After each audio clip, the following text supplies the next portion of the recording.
Hello everyone, welcome to Abhipedia. My name is Ankur Sharma. आप मेरे साथ करोगे गैप।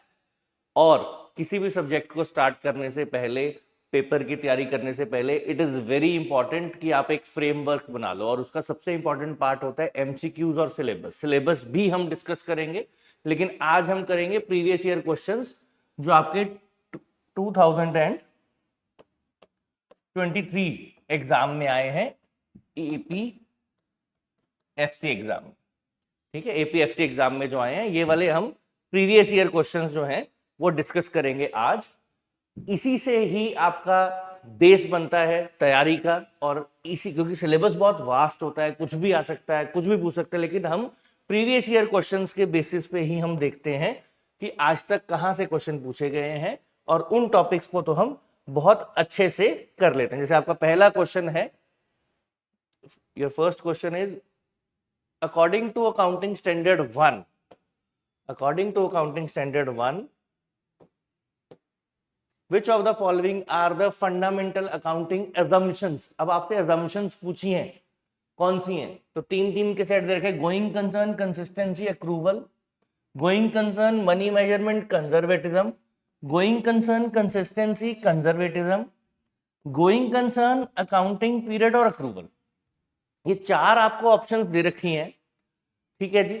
तो चारों ही ऑप्शन जो हैं उनमें आप देखोगे ये सब आपने नाम सुने होंगे। तो आपको एग्जैक्टली याद रखना है कि अकाउंटिंग स्टैंडर्ड 1 में जब अजम्पशन की बात होती है तो अजम्पशंस आपकी ये तीन है, these three: going concern, consistency and accrual.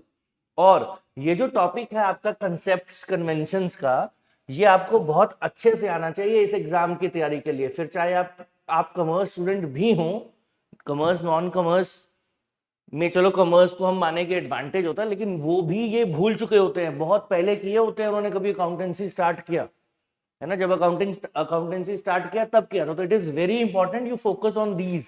यहां से बहुत क्वेश्चंस आते हैं। और जब क्वेश्चन जो हैं आपको एमसीक्यू फॉर्म में आते हैं तो थ्योरेटिकल बेस को अच्छे से करना, बहुत अच्छे से करना जरूरी हो जाता है। एक एक टर्म्स आपको, एक एक कन्वेंशन, सब जो है अच्छे से क्लियरली पता होना चाहिए। अब देखिए सेकंड जो क्वेश्चन है आपका आया हुआ है, that is value of long term investment in shares is subject to wide fluctuation. A provision is created against fluctuation in the value of investment is based on convention of conservatism, full disclosure, materiality और consistency। अब चार आपको ये concept दे रखे हैं, ठीक है, चार आपको ये कंसेप्ट दे रखे हैं। इसमें आपके पूछा हुआ है, अब आपको देखना है क्वेश्चन में पूछा है कि इन्वेस्टमेंट हम करते हैं अगर बिजनेस का पैसा इन्वेस्ट करते हैं कहीं और।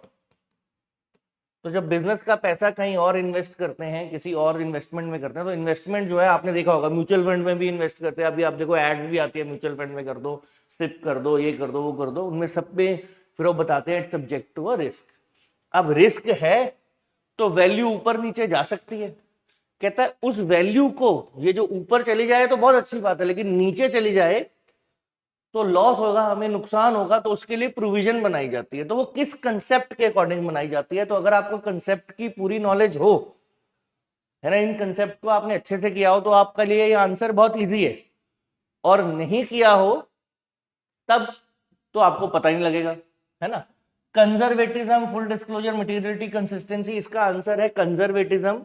क्योंकि ये प्रिंसिपल सीधा सीधा कहता है प्रॉफिट हो रहा है तो कोई दिक्कत नहीं है, उसके लिए कोई भी प्रोविजन, एंटिसिपेटेड प्रोविजन कुछ भी करने की जरूरत नहीं है, ठीक है। जब प्रॉफिट होगा then we will see to it, तब उसे नोट कर देंगे और देख लेंगे। लेकिन अगर आपको लगता है फ्यूचर में कोई लॉस होने वाला है तो आपको उसके लिए you have to make provisions.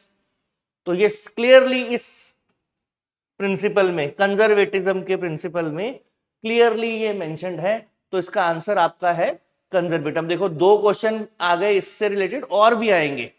तो ये कंसेप्ट से रिलेटेड जो है, कंसेप्ट से, बेसिक अकाउंटिंग इंट्रोडक्शन से, या कोई भी चैप्टर है उसका बेसिक आपको पूछ कहीं से भी लेते हैं, ऐसा कुछ नहीं है।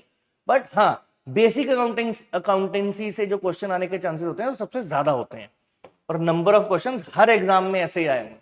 तो इनका ज्ञान होना, इनकी नॉलेज होना बहुत जरूरी है, अच्छे से पढ़ने पड़ती हैं। Which of the following is not a major consideration in the selection and application of accounting policies, इनमें से कौन सा ऐसा है जो मेजर कंसिडरेशन नहीं है? जैसे prudence, consistency, substance over form, materiality. इन तीनों चारों ऑप्शन में से अगर आप देखोगे तो ये चारों ही वैसे तो आपने पढ़े हैं कि हाँ ऐसे होता है ना चारों। अब फिर आपको देखना है major, which is not a major consideration, तो ये सारी हैं, आपको सिर्फ ये देखना है मेजर कंसिडरेशन जो थोड़ी कम है वो क्या होगी। देखो ये तो जरूरी है, सब्सटेंस ओवर फॉर्म, मटेरियलिटी भी जरूरी है, मटेरियलिस्टिक ये भी जरूरी है, प्रूडेंस तो और जरूरी है, you have to be wise, conservatism जो हमने किया। तो क्या है जो नहीं जरूरी है? सब ये कंसिस्टेंसी। कंसिस्टेंसी का मतलब होता है आपको कंसिस्टेंटली मेथड जो है वो सेम, जैसे डेप्रिसिएशन आपने किया होगा तो डेप्रिसिएशन में क्या होता है, डेप्रिसिएशन निकालने के, फिक्स्ड एसेट पे डेप्रिसिएशन निकालने के बहुत सारे मेथड्स होते हैं, है ना। मेजरली 2 यूज होते हैं, रिटर्न डाउन वैल्यू मेथड या ओरिजिनल कॉस्ट मेथड। तो आपको कंसिस्टेंटली उनको फॉलो करना होता है, ऐसा ये प्रिंसिपल कहता है। लेकिन जरूरत पड़ने पे उनको चेंज भी किया जा सकता है, ऐसा नहीं है। तो इसलिए ये मेजर कंसर्न नहीं है, कंसर्न तो है बट इज नॉट अ, और आपसे क्वेश्चन में ये पूछा which is not a major concern, तो ये मेजर कंसर्न है, ये भी मेजर कंसर्न है, ये भी major concern, this is not a major concern. तो ये देखो थर्ड क्वेश्चन था जो आपको आया था, और ये भी किससे रिलेटेड है? ये भी आपका जो है रिलेटेड है कंसेप्ट से। फिर हम आ जाएं इस पे, नेक्स्ट देखो, नेक्स्ट क्वेश्चन फोर्थ है हमारा। फोर्थ पे देखिए, विच of the following is not a capital expenditure. अब ये फिर बेसिक अकाउंटिंग से क्वेश्चन आ गया आपका, या इंट्रोडक्शन टू अकाउंटिंग आप कह सकते हो, बेसिक अकाउंटिंग कह सकते हो। विच of the following is not an capital expenditure. अब कैपिटल एक्सपेंडिचर क्या होता है अगर हमें ये मालूम है तो क्वेश्चन इजी है, लेकिन कई बार ऑप्शंस कॉम्प्लिकेटेड होती है। अगर पढ़ लेते हैं तो 5,000 spent to remove worn out part, this part needs to be replaced with new engine. Expenses of foreign tour for purchasing a new machinery. आपको बताना है कौन सा कैपिटल एक्सपेंडिचर नहीं है, ध्यान से पढ़ना है। Not freight and insurance of the machinery purchased, freight and insurance of the machinery purchased. फिर amount spent on repairing a second hand machine before put to use. अब इसमें से आपको देखना है, इस सभी में से देखो ऑप्शंस जो हैं दी हुई है आपको, और इन सभी में से आपको देखना है कि कौन सा जो है नहीं है। देखो expense on for purchasing a machine, ये तो सीधा सीधा क्या है आपका, ये सीधा सीधा आपका जो है कैपिटल एक्सपेंडिचर है। Freight and insurance on off machinery, machine से रिलेटेड जो भी खर्चा होता है, ठीक है, चाहे फ्रेट है, इंश्योरेंस है, इंस्टॉलेशन है, वो भी कैपिटल एक्सपेंडिचर होता है।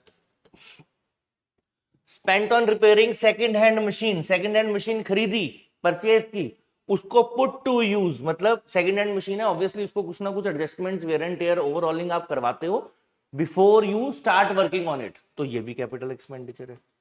सिर्फ ये जो है ये नॉर्मल रिपेयर है, और अमाउंट भी कोई ज्यादा बड़ा नहीं है, चलता रहता है। ये तो नॉर्मल रिपेयर है, मशीन खराब होती रहती है, यूज होती है, आपको पार्ट कई बार रिप्लेस करने पड़ जाते हैं, तो वो कोई इतना बड़ा इशू नहीं है। तो ये जो है ये आपका जो है वो कैपिटल एक्सपेंडिचर नहीं है। तो इस क्वेश्चन का आंसर जो है ऑप्शन जो है आपकी 1 हो गई। ठीक है जी, तो क्वेश्चंस जो है बेसिक अकाउंटिंग से बहुत आए हुए हैं। अब करते हैं next question. Next question says in a business firm assets of business are valued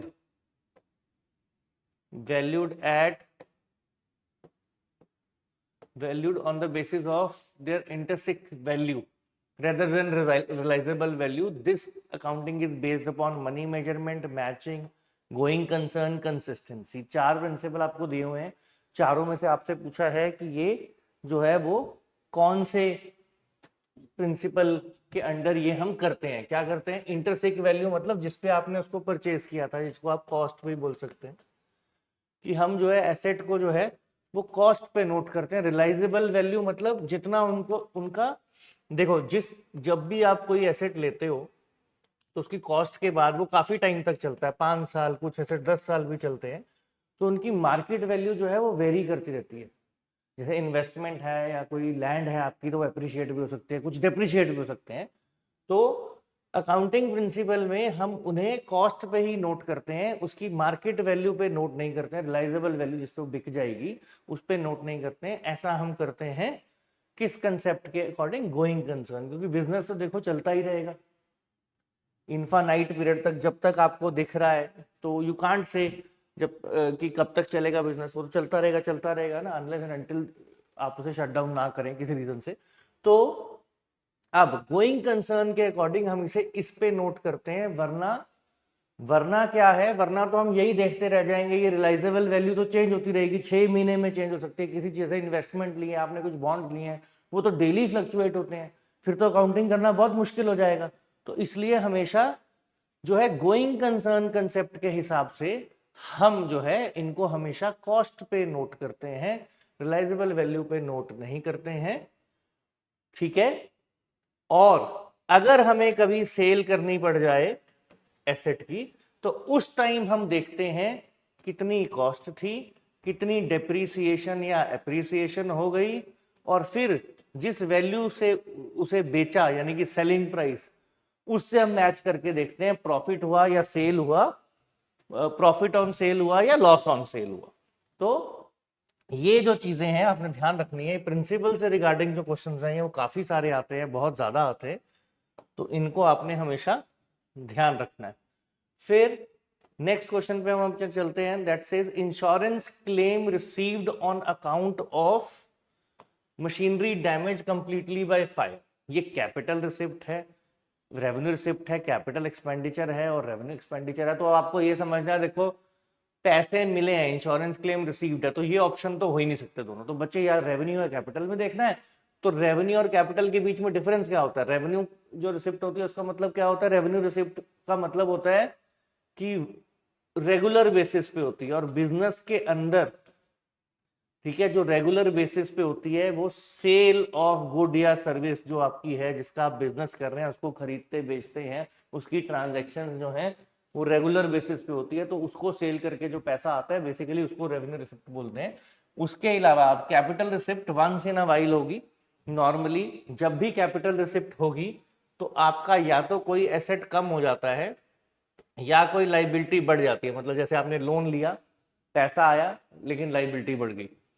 asset बेचने का इंस्टेंस, अब यहाँ पे आप बेचना ही कह सकते हो कि चलो वैसे तो एसेट हमारा डैमेज हो गया था लेकिन उसके पैसे तो मिले ना, काइंड ऑफ सेल हो गई।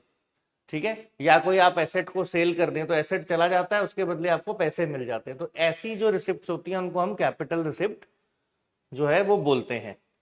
अब नेक्स्ट क्वेश्चन में हम चलें, तो विच of the following error is not detected by trial balance? इनमें से कौन सा एरर है जो ट्रायल बैलेंस डिटेक्ट नहीं करता है? तो वो आपका कौन सा एरर है, पहले तो एक एक करके हम रीड करते हैं इनको। Credit purchase of 1000 from mister Singh is wrong, is credited wrongly to the account of mister Akash. क्योंकि एक ही अकाउंट में गलती हुई है, सिंगल अकाउंट एरर है, तो इससे जो है ट्रायल बैलेंस में डिफरेंस पड़ेगा। तो ये एरर जो है वो ट्रायल बैलेंस पकड़ लेगा, है ना, ये तो पकड़ा जाएगा, कोई दिक्कत नहीं, इसमें मैथमेटिकल एरर हो जाएगा। फिर क्रेडिट परचेज 20,000 की है from Sandhu, is recorded in day book as 2000। अब यहां भी डे बुक में गलत नोट हो गया, ये भी पकड़ लेगा। इसमें भी डेबिट क्रेडिट में देखो अमाउंट का डिफरेंस है, तो डेबिट क्रेडिट जो है वो आपका मैच नहीं करेगा और ट्रायल बैलेंस जो है उसे पकड़ लेगा। फिर conversion of a temporary shed into a permanent building is recorded in repairs and maintenance. और error in posting from a book of subsidiary record to ledger, कहता है पोस्ट करने में गलती कर दी, मतलब जर्नल में या सब्सिडरी जो मेन बुक्स होती है उनके अंदर तो सेम किया, लेकिन जब वहां से लेजर बनाया वहां पे पोस्टिंग में गलती कर दी, तो ये भी एरर जो है ट्रायल बैलेंस पकड़ लेगा। ये वाला जो एरर है देखो बहुत सिंपल है, परमानेंट बिल्डिंग आपने खरीदी तो बिल्डिंग को डेबिट करना था, लेकिन उसकी जगह मतलब एक टेम्परेरी शेड को बिल्डिंग का पार्ट बना दिया, है ना, conversion of temporary shed into a permanent building is recorded as repair and maintenance. Actual में क्योंकि आपकी बिल्डिंग बन गई, लॉन्ग रन फायदा देगी, तो ये कैपिटल एक्सपेंडिचर था, रिकॉर्ड कर दिया रिपेयर्स में, मतलब रेगुलर एक्सपेंसेस में नोट कर दिया। तो ये एरर ऑफ प्रिंसिपल है। यहां पे डेबिट और क्रेडिट में डिफरेंस नहीं आएगा, क्योंकि ये भी डेबिट में जाना था, ये भी डेबिट में जाना था। तो एक्चुअल में गया तो सही साइड पे है, तो इसलिए एरर ऑफ प्रिंसिपल तो है, लेकिन इसे मैथमेटिकल एरर कोई नहीं होगा। तो ये जो है वो ट्रायल बैलेंस जो है वो पकड़ नहीं पाएगा। तो ऑप्शन आपका हो गया इस केस में 3। अब नेक्स्ट क्वेश्चन में हम चले। It says which of the following is not an error of commission. Commission का एरर नहीं है। कमीशन का एरर का मतलब क्या होता है, जिसमें कोई अमाउंट आपने गलत लिख दिया, मिसमैच कर दिया, इधर की चीज उधर लिख दी, ऐसे जो एरर होते हैं उनको हम कहते हैं error of commission. Overcasting of sales, आपको बताना है कौन सा एरर ऑफ कमीशन नहीं है। ये तो एरर ऑफ कमीशन है। क्रेडिट सेल रमेश की 5000 credited to his account.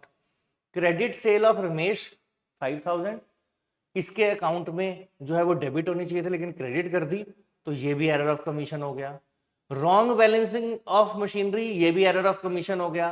Cash cell not recorded in cash book, ये एरर ऑफ ओमिशन है। तो इसलिए जो ये लास्ट है ये आपका आंसर रहेगा। अब आपने ध्यान क्या देना है, देखो बेसिक अकाउंटिंग से तो क्वेश्चन आए ही हुए हैं, मैंने आपको बार बार बोला। और अगर आप देखोगे ये सारे ही क्वेश्चन तो लास्ट टाइम जब एग्जाम हुआ था, आप चाहे प्रैक्टिस सेशन यूट्यूब में देखो चाहे रिकॉर्डेड आप देखेंगे, तो सारे ही टॉपिक्स हमने डिटेल में कवर किए थे।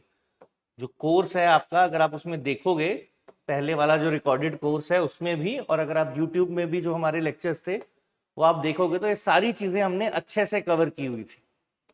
और अब नेक्स्ट क्वेश्चन पे चलते हैं।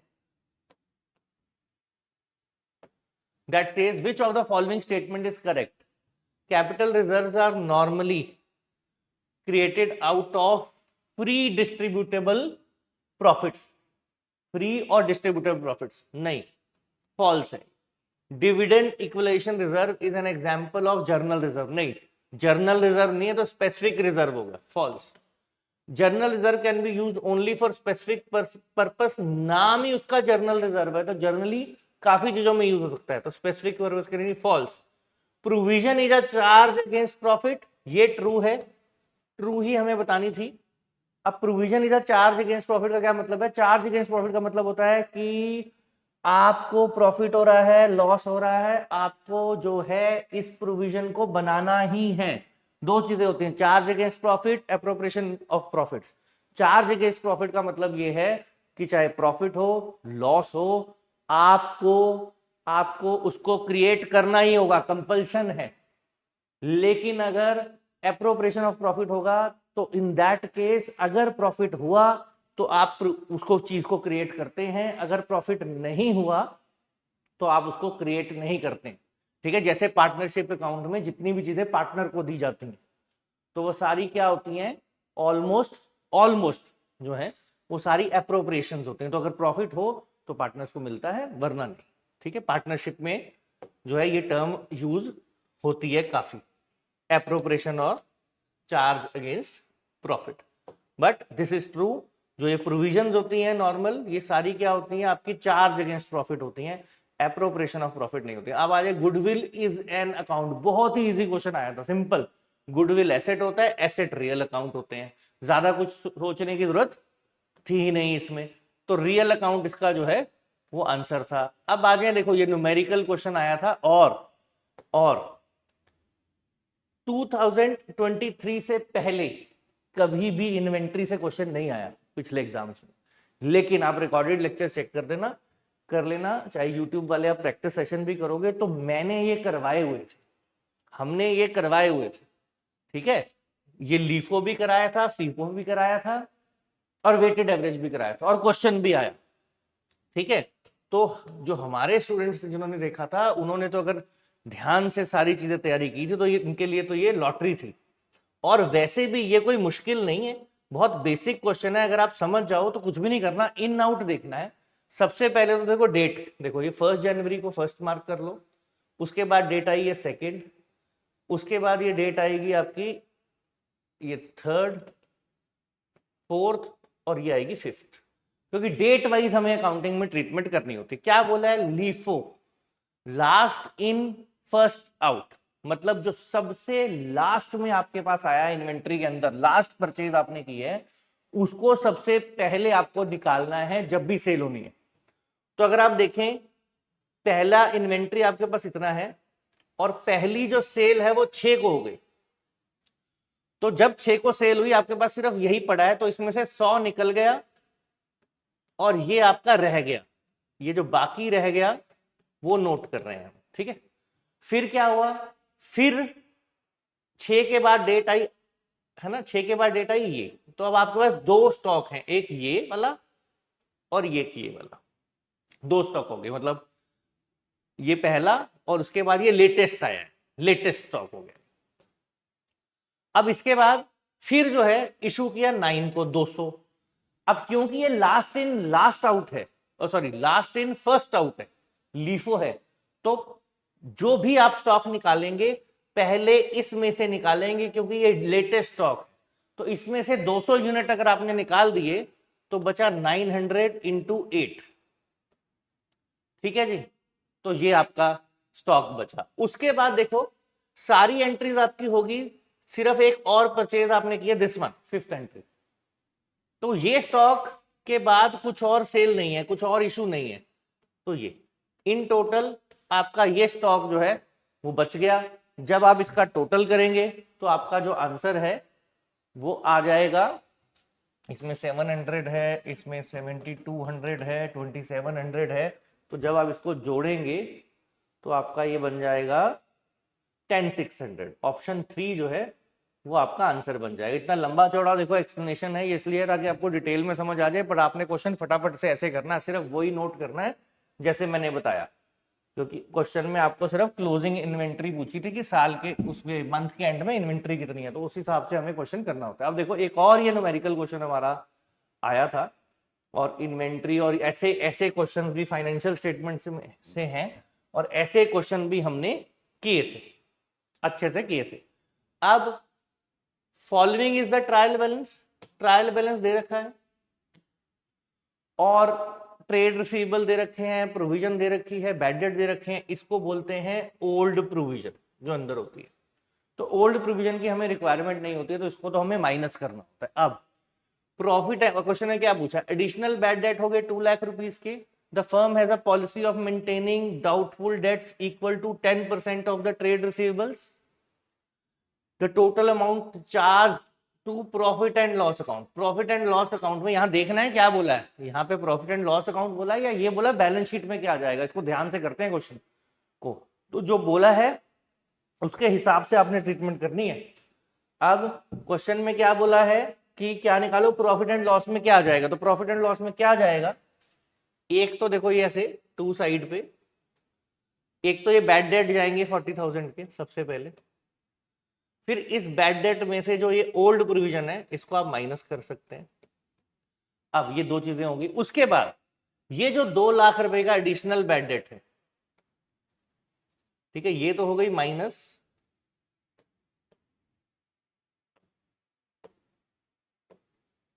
ठीक है जी, ये तो हो गई माइनस 1,40,000 की, और ये जो बैड डेट है, 2 और बैड डेट हो गए, तो इनको आप क्या कर देंगे, ऐसे ऐड कर देंगे। अब इसके बाद ये 10% प्रोविजन निकलेगी, लेकिन प्रोविजन निकलने से पहले ये जो है, ये जो और बैड डेट हो गए इसको हम माइनस कर देंगे। 2.5 लाख में से ये 2 लाख जो है माइनस करोगे तो 2,30,000 बचेगा, और इसका 10% आप निकाल दो, कितना है, नहीं 25 लाख है, सॉरी 2.5 लाख नहीं है, 25 लाख में से 2 लाख किए तो 23 लाख हो गया होगा, है ना, एक जीरो का जो है वो मैंने कम लगा दिया। तो अगर 23 लाख है तो क्या बच जाएगा, 2,30,000 बच जाएगा, है ना, सिंपल है। 25 में से 2 निकाल दो तो 23 लाख रह गया, 23 लाख का 10% निकालोगे तो 2,30,000 हो गया। अब ये 2,30,000 भी क्या करना है, हमें यहां पे ऐड करना है। तो ये जो सारा है ट्रीटमेंट, ये करने के बाद जो है आप जो है इसका आंसर निकाल सकते हैं। 40,000 में ये जो ओल्ड प्रोविजन है, सिर्फ इसमें से जो ओल्ड प्रोविजन है वो माइनस होती है, ये आपने ध्यान रखना है। और दूसरी बात आपने ये ध्यान रखनी है कि जब भी आप जो है ये आपके जो बाहर बैड डेट हैं ये वाले, ये प्रोविजन निकालने के लिए जो ट्रेड रिसीवेबल अंदर दिए हैं ट्रायल बैलेंस में से, उनमें से माइनस करते हैं। ये इंपॉर्टेंट पॉइंट है, इसका अगर आपने ध्यान नहीं रखा तो फिर गड़बड़ हो जाएगी। ठीक है, तो अगर आप अब इसको सॉल्व करेंगे तो आपका आंसर आना चाहिए, ऑप्शंस दी हुई है, 3,30,000 आना चाहिए आपका आंसर। ठीक है, देखते हैं ऑप्शन कितना है। ऑप्शन में हाँ 3,30,000 फोर्थ ऑप्शन। एक बार दोबारा से देख लेते हैं, है ना। ये क्या प्लस माइनस तो आप कर ही लेंगे, उसमें कोई इतना इशू नहीं है। मेनली क्या समझना है, 2 पॉइंट इंपॉर्टेंट है। एक, ये ओल्ड प्रोविजन होती है, ये तो माइनस ही होगी। ठीक है, दूसरा, ये बैड डेट नुकसान है, पीएनएल में डेबिट जाते हैं। ये अंदर बैड डेट हैं, ये भी पीएनएल में डेबिट जाते हैं, नुकसान है हमारा, प्रॉफिट एंड लॉस में डेबिट जाते हैं। और ये जो प्रोविजन निकाली हमने 2,30,000, ये कैसे निकाली,